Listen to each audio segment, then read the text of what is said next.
Existe una nación cuyo destino fue sellado antes incluso de que ella existiera. Sus victorias, sus alianzas, su caída y hasta su posible redención fueron escritas en pergaminos antiguos, siglos antes de que naciera ninguno de sus líderes. Esa nación no es un secreto.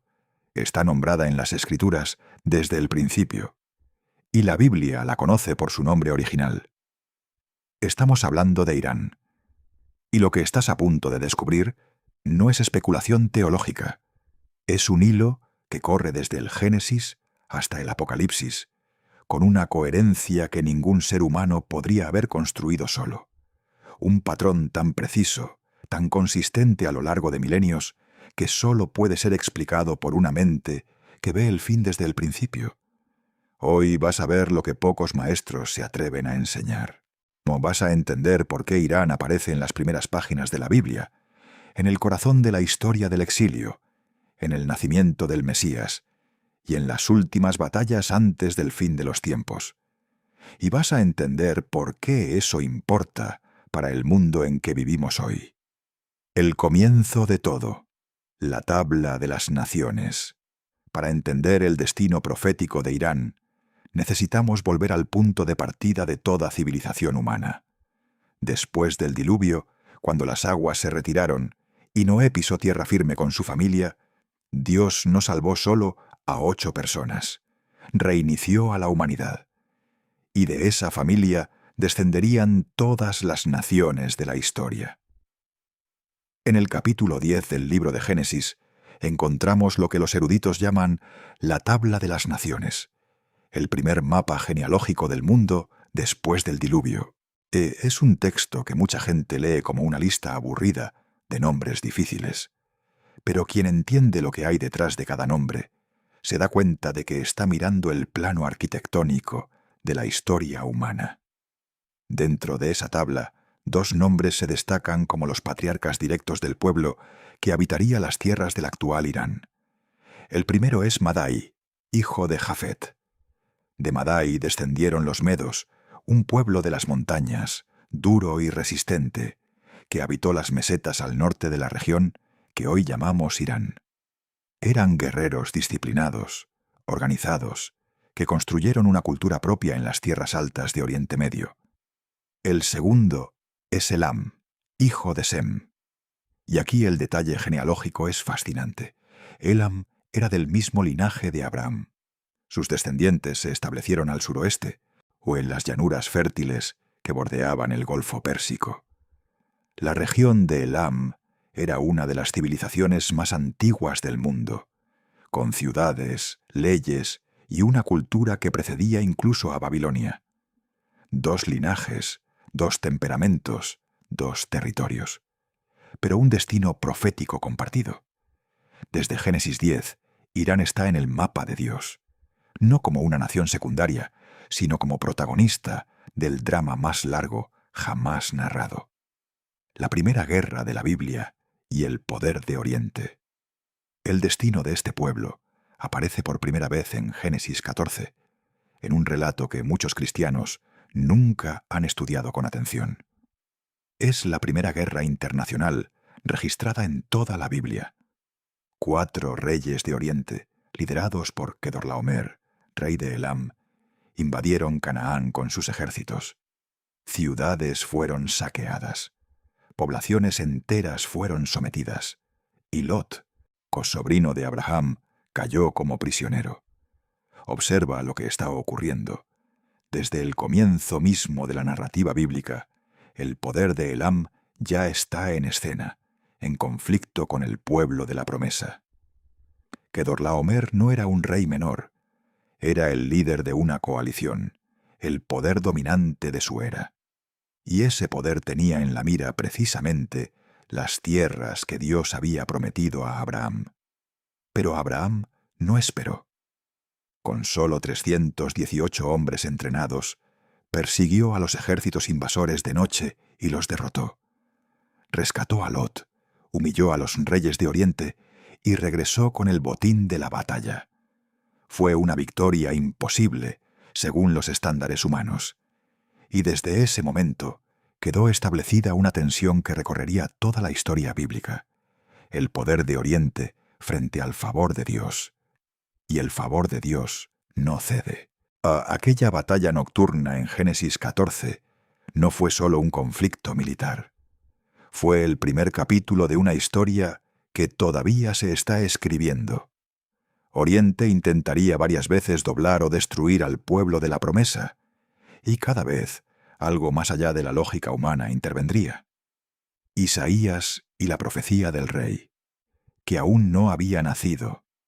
Los siglos pasaron. Las tribus se multiplicaron.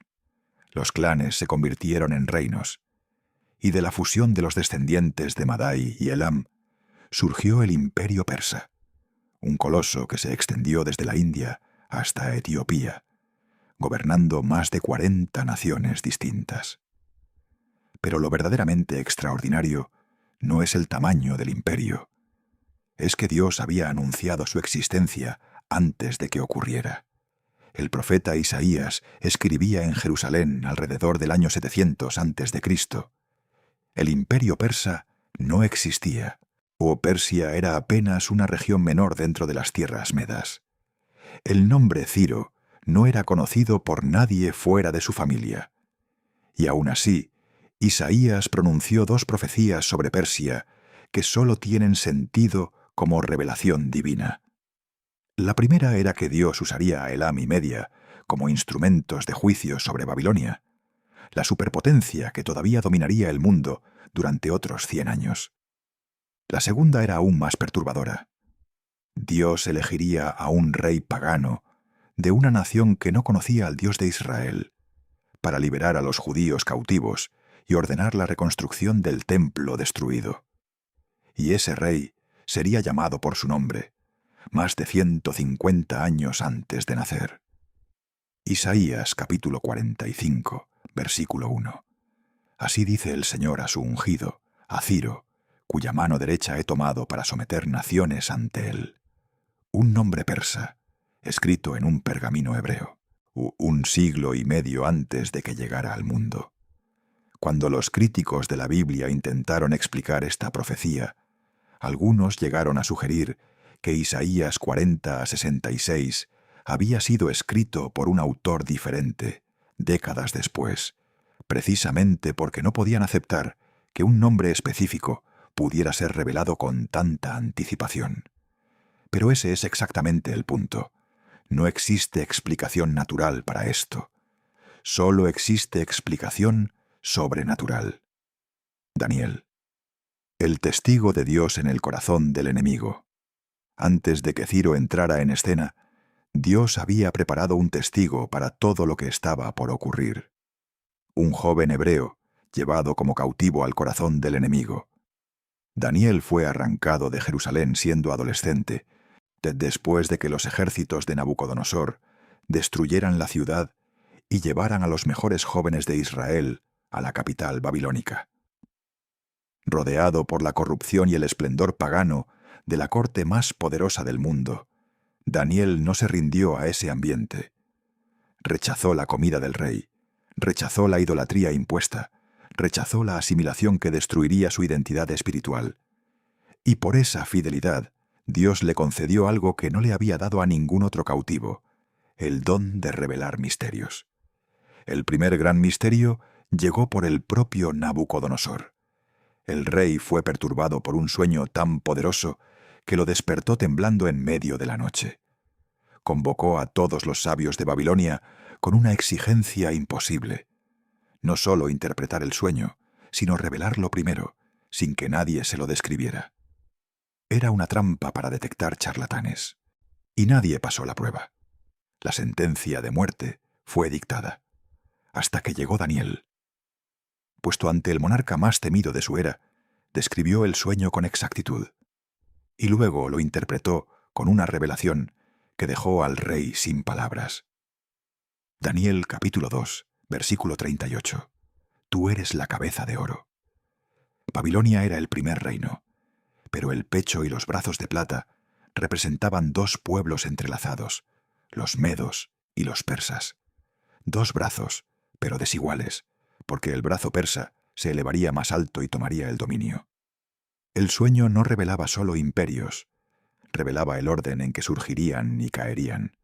Revelaba que la historia no es caótica, no es un accidente de fuerzas geopolíticas. Es una narrativa con dirección, con secuencia, con propósito.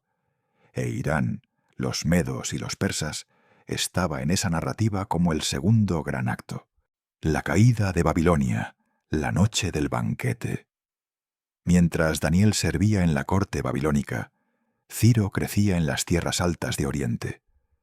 Sometió a los medos, unificó los reinos, y cuando el imperio persa llegó a su apogeo, puso los ojos sobre Babilonia. La caída de la ciudad más poderosa de la tierra no ocurrió en una batalla épica de semanas. Ocurrió en una noche de banquete y arrogancia. El rey Belsasar organizó una fiesta para 1000 de sus nobles y cometió el error que cruzó una línea que no debía cruzarse. Ordenó traer los vasos sagrados robados del templo de Jerusalén para brindar en honor a sus dioses.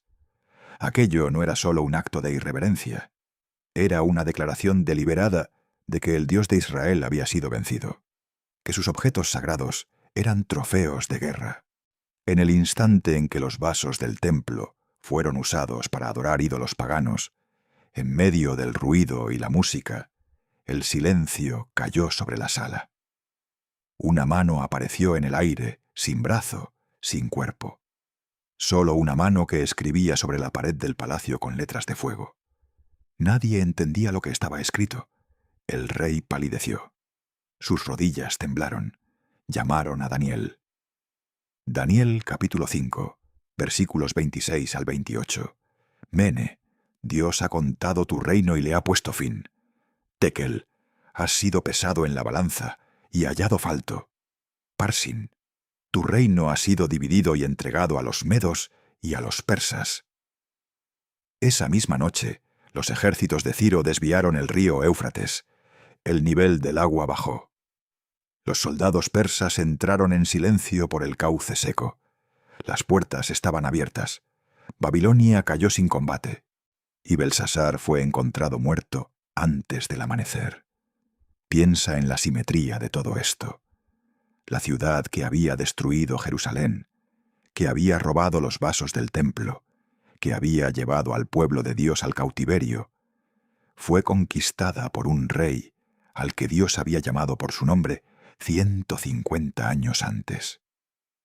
El juicio de Babilonia llegó de la mano de la nación que Dios había destinado para esa función desde el principio. Ciro y la restauración. Cuando un rey pagano hizo lo que los religiosos no hicieron. Lo que Ciro hizo después de la conquista es uno de los acontecimientos más extraordinarios de la historia antigua. No solo permitió que los judíos regresaran después de 70 años de exilio, financió el viaje, devolvió los utensilios sagrados del templo que Nabucodonosor había robado. Envió líderes con respaldo imperial para colocar los cimientos del templo reconstruido, y declaró que el Dios de los cielos le había entregado todos los reinos de la tierra, y lo había encargado de reconstruir la casa de Dios en Jerusalén. Esto está en el libro de Esdras capítulo 1. Un rey persa, adorador de Ahura Mazda, el dios del zoroastrismo, declarando públicamente que el Dios de Israel lo había llamado para restaurar al pueblo judío. No existe paralelo para esto en ninguna otra nación de la antigüedad. Persia fue la única potencia del mundo antiguo que no destruyó a Israel, que lo restauró. Y aquí está una de las grandes ironías de la historia bíblica. Cuando los líderes religiosos de Judá habían fallado en proteger al pueblo, cuando el templo había sido destruido por la desobediencia del propio Israel, fue un rey pagano quien Dios usó para reconstruir lo que se había perdido. La gracia de Dios no respeta fronteras religiosas. Alcanza a quien Dios elige, donde Él elige, de la forma que Él elige. La visión del carnero y el macho cabrío. La profecía más precisa del libro de Daniel. Pero Dios le había dado a Daniel otra visión sobre Persia, más específica y más detallada que cualquier cosa que se había revelado antes. Junto al río Ulai, Daniel vio un carnero con 2 cuernos desiguales, que embestía en todas las direcciones sin que nada pudiera detenerlo. Ningún animal se levantaba contra él. Hacía lo que quería y se engrandecía. Una voz explicó el símbolo en Daniel, capítulo 8, versículo 20. El carnero que viste, con los 2 cuernos, representa a los reyes de Media y Persia. 2 cuernos, 2 poderes, pero uno dominante, cual el cuerno más alto, representaba a Persia, que surgió después, pero superó a Media en poder e influencia. Y entonces, desde el occidente apareció un macho cabrío, que se movía tan veloz que sus patas no tocaban el suelo. Un solo cuerno entre sus ojos se arrojó contra el carnero y lo destruyó por completo. Daniel no sabía quién era ese macho cabrío, pero el ángel Gabriel le dijo que la visión trataba sobre un tiempo futuro y un rey específico que se levantaría desde el occidente. Siglos después, el mundo entero sabría el nombre de ese macho cabrío.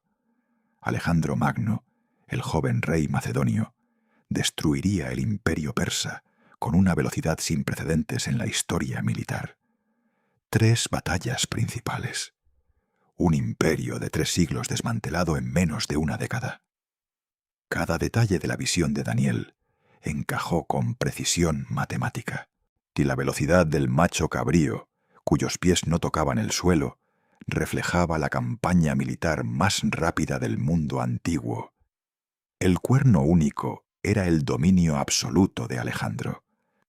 Cuando investigadores seculares estudian a Daniel, generalmente proponen que el libro fue escrito después de los hechos, porque no pueden aceptar que estas profecías fueron dadas siglos antes de cumplirse. Pero los manuscritos del Mar Muerto, fechados antes de Alejandro, confirman que Daniel es anterior a la conquista griega. La única explicación es sobrenatural. Ester, la providencia de Dios en las sombras del palacio. Antes de que Persia cayera ante Alejandro, ocurrió en el corazón del imperio uno de los relatos más extraordinarios de toda la Biblia. En tiempos del rey Asuero, el trono del mayor imperio de la tierra estaba en Susa, en el corazón del antiguo Elam, o en el suroeste del actual Irán. Y fue allí donde una joven judía huérfana cambió el destino de su nación. Su nombre era Ester.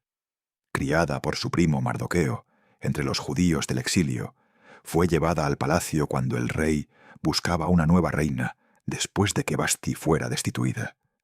Ester era hermosa, inteligente y tenía una cualidad rara: sabía escuchar. Mardoqueo la instruyó a no revelar su origen judío, y el rey Asuero la coronó reina de Persia sin saber que estaba colocando a una hija de Israel en el trono más poderoso del mundo. En las sombras del palacio se movía otro personaje: Amán, descendiente de los amalecitas, enemigo histórico de Israel, había ascendido al puesto más alto después del rey. Cuando Mardoqueo se negó a inclinarse ante él, Amán no buscó solo venganza personal. Trazó un plan para eliminar a cada judío en todo el territorio del imperio.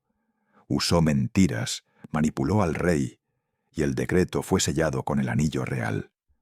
Todo el pueblo de Israel, de oriente a occidente del mayor imperio de la tierra, estaba condenado a muerte. Mardoqueo envió una advertencia urgente a Ester, y le dijo una frase que ha resonado a través de los siglos. Ester, capítulo 4, versículo 14. ¿Quién sabe si no fue para un momento como este que llegaste a esta posición? La providencia de Dios raramente aparece con fanfarrias. Aparece en los posicionamientos silenciosos, en las puertas que se abren sin razón aparente, en las circunstancias que solo tienen sentido cuando miramos hacia atrás. Para salvar a su pueblo, Ester debía presentarse ante el rey sin ser llamada. Y la ley del imperio persa era inflexible. Cualquier persona que entrara a la cámara del trono sin invitación podía ser ejecutada en el acto, salvo que el rey extendiera su cetro de oro en señal de clemencia. Ester era reina, pero ni la reina estaba por encima de esa ley. Ester ayunó 3 días, pidió que todo el pueblo judío de Susa ayunara con ella, y luego caminó hacia las puertas del trono. El cetro fue extendido. En un banquete cuidadosamente preparado, Ester reveló la verdad en el momento exacto. El enemigo fue identificado. Amán fue colgado en la misma horca que había construido para Mardoqueo. Un nuevo decreto fue emitido, permitiendo a los judíos defenderse en todo el imperio. Y el día diseñado para su destrucción se convirtió en el día de su liberación. El imperio persa, sin haberlo planeado, sin haber buscado ese papel, que se convirtió en escudo para el pueblo de Dios. Hay una lección teológica profunda aquí. Dios no aparece en el libro de Ester. Su nombre no se menciona ni una sola vez, pero su mano está en cada página. Cada coincidencia, cada posicionamiento, cada momento de valentía humana, todo apunta hacia una dirección soberana que trasciende las elecciones de los personajes. Los magos de Oriente. Cuando Persia adoró al Mesías, siglos después, cuando el mundo aguardaba al Mesías prometido, algo conectó una vez más a Persia con el plan divino. Mateo capítulo 2, versículo 1. Unos magos del Oriente llegaron a Jerusalén preguntando: ¿Dónde está el rey de los judíos que ha nacido? La palabra griega magos describe sabios, astrónomos y sacerdotes del Oriente, muy probablemente de las antiguas tierras del imperio medo-persa. Pero ¿cómo sabían lo que buscaban? ¿Cómo pudieron hombres de otra religión, de otro idioma, de otra cultura, reconocer el nacimiento del Rey de Reyes? La respuesta más probable está en los escritos de Daniel. Él había servido como jefe de los sabios de Babilonia. Sus escritos, sus profecías, habrían quedado en esa tradición de sabiduría oriental. Y Daniel en el capítulo 9, versículo 25, había dado un cómputo matemático preciso para el tiempo de la llegada del Mesías. Cuando la estrella apareció, aquellos hombres supieron lo que significaba. No por impulso emocional, por conocimiento heredado, por siglos de profecías preservadas en las tradiciones académicas de las tierras persas. Cruzaron el desierto, llegaron a Belén, y se arrodillaron ante un niño, ofreciendo 3 regalos, que eran 3 confesiones proféticas: oro para un rey, incienso para un dios, mirra para un sacrificio. Mientras los líderes religiosos de Jerusalén, que conocían las profecías de memoria, permanecían indiferentes, fueron hombres de tierra persa, los primeros gentiles en reconocer y adorar al Salvador. Una vez más, Persia fue instrumento en las manos de Dios. Esta vez, no para restaurar a un pueblo, sino para ser testigo del nacimiento de la esperanza de toda la humanidad. Hay algo profundamente simbólico en esto. Daniel, el cautivo hebreo en las tierras de Oriente, había plantado semillas de conocimiento profético que florecieron siglos después en las mentes de aquellos sabios. El exilio, que parecía solo tragedia, había sido también siembra. El sufrimiento había llevado dentro de sí una misión, una Jeremías y la profecía de 2 tiempos: juicio y restauración. Antes de llegar al papel de Irán en los tiempos finales, necesitamos detenernos en un profeta que pronunció sobre Elam una de las profecías más ignoradas de toda la Biblia. Jeremías, en su capítulo 49, versículos 35 al 39, pronunció una palabra de 2 tiempos sobre Elam que poquísimos eruditos analizan con atención. Primero el juicio: quebraré el arco de Elam, el principal fundamento de su poder. El arco era el arma militar por excelencia de Elam. Quebrarlo significaba destruir su capacidad de guerra, su orgullo, su posición de potencia. Y esto ocurrió históricamente cuando las conquistas de Ciro unificaron a Elam y Media en una sola estructura imperial. y cuando Alejandro después desmanteló ese imperio. Pero entonces viene el segundo tiempo, inesperado o sorprendente. En los últimos días restauraré la suerte de Elam, declara el Señor. Una promesa de retorno. En medio de un capítulo lleno de juicios sobre naciones, Dios inserta una cláusula de esperanza específicamente para Elam, específicamente para lo que hoy es Irán. Esto no es menor. Es Dios diciendo que su historia con esa nación no termina en el juicio, que incluso después de todo el conflicto, toda la oposición, toda la alianza con fuerzas que se levantarán contra Israel, todavía existe una promesa grabada sobre ese pueblo. La misericordia de Dios es más grande que la geopolítica.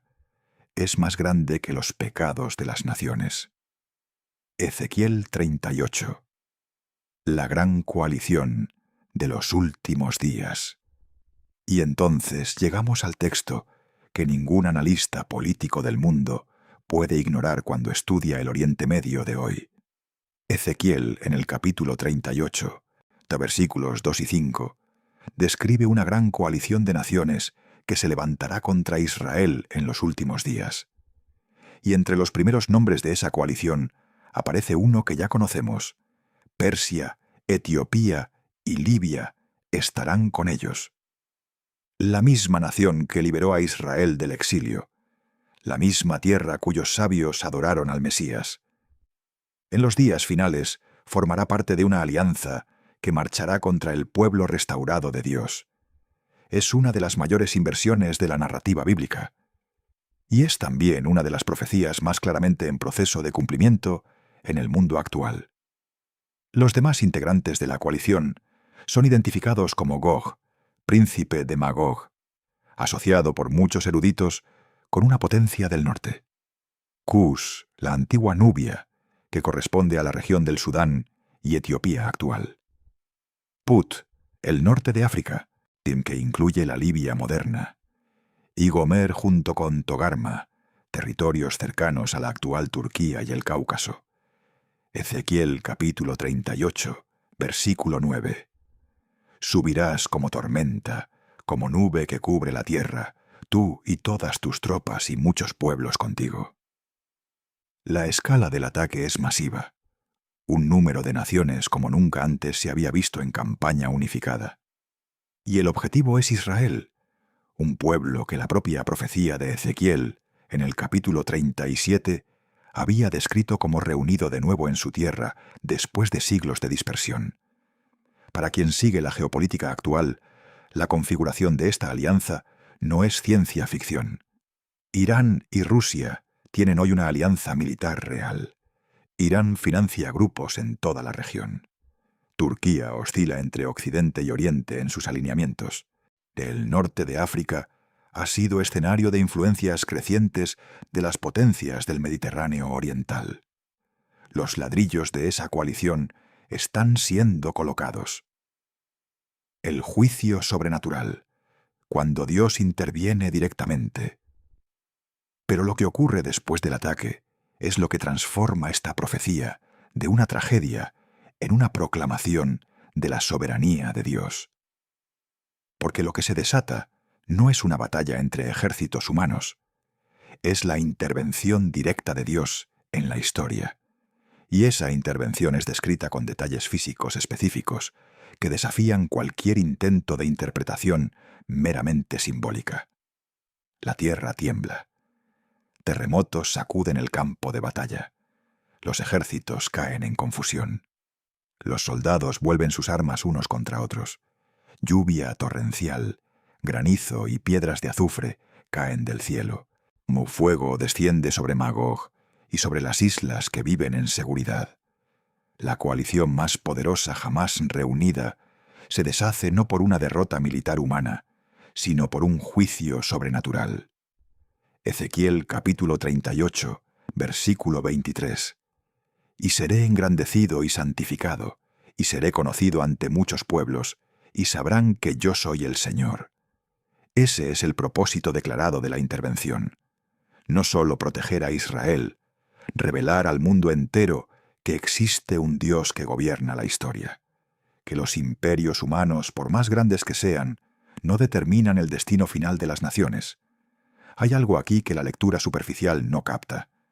Dios permite que esa coalición se forme, permite que el ataque se inicie, y entonces interviene de una manera que no deja duda sobre quién detenta el poder real. Esto no es Dios reaccionando a una crisis, es Dios usando la arrogancia humana como escenario para una demostración de soberanía que toda la humanidad presenciará. Zacarías y el horizonte más allá del juicio.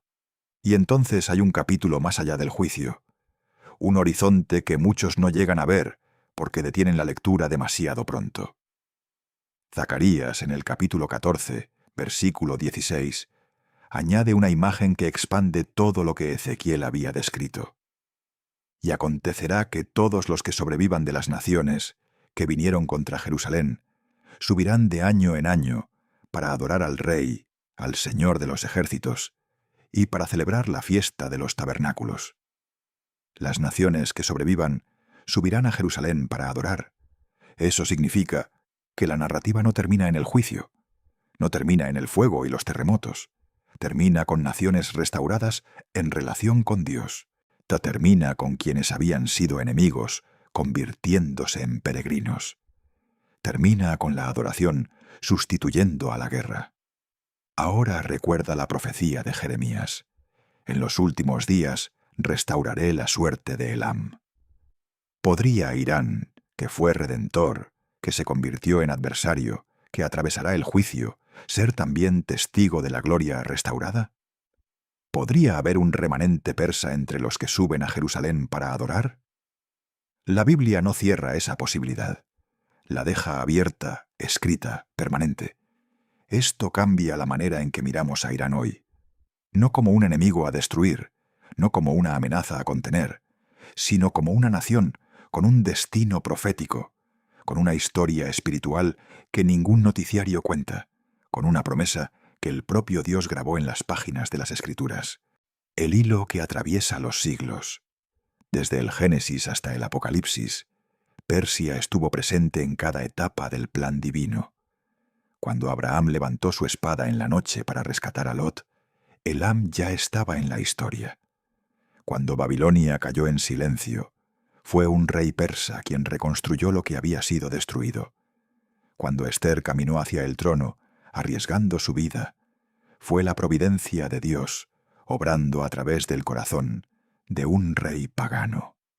Cuando los sabios cruzaron el desierto, fue la herencia profética de Persia la que los guió hasta el pesebre. Y cuando los últimos capítulos de la historia humana se escriban, Irán también estará en esas páginas.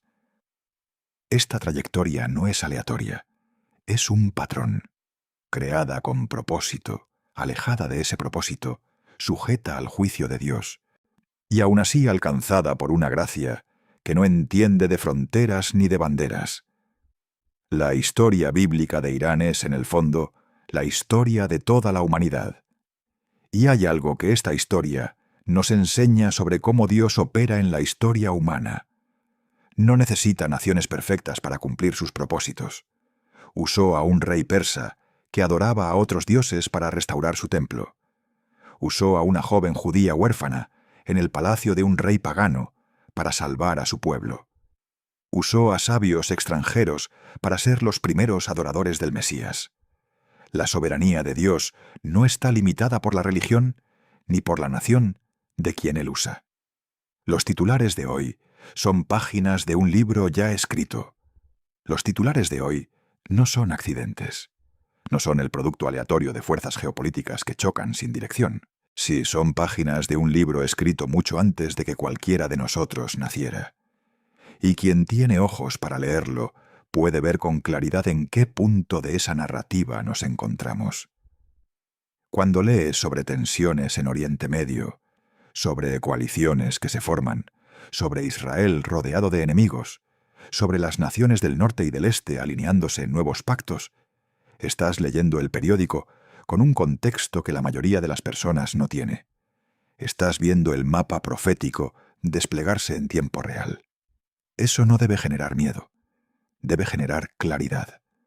Porque si las profecías sobre la caída de Babilonia se cumplieron con precisión quirúrgica, si el nombre de Ciro fue anunciado 150 años antes, si los detalles de la conquista de Alejandro fueron descritos antes de que él naciera, o entonces las profecías sobre los últimos días tienen la misma certeza. El mismo Dios que escribió la primera parte está cumpliendo la última, y el desenlace ya está en manos de Dios.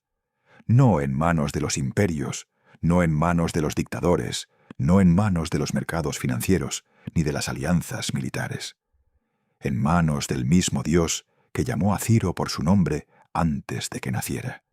Del mismo Dios que posicionó a Esther en el lugar correcto, en el momento correcto. Del mismo Dios que guió a sabios persas por estrellas para que se arrodillaran ante el Hijo de Dios. Si este estudio abrió algo en tu interior, si algo tuvo sentido de una manera que nunca antes habías visto, compártelo con alguien que necesita verlo. Las profecías bíblicas todavía tienen mucho que decir sobre el tiempo en que vivimos. La palabra ya fue escrita. La historia se está cumpliendo, y el horizonte más allá del juicio es la adoración. Que todos podamos estar del lado correcto de esta historia. Bendiciones.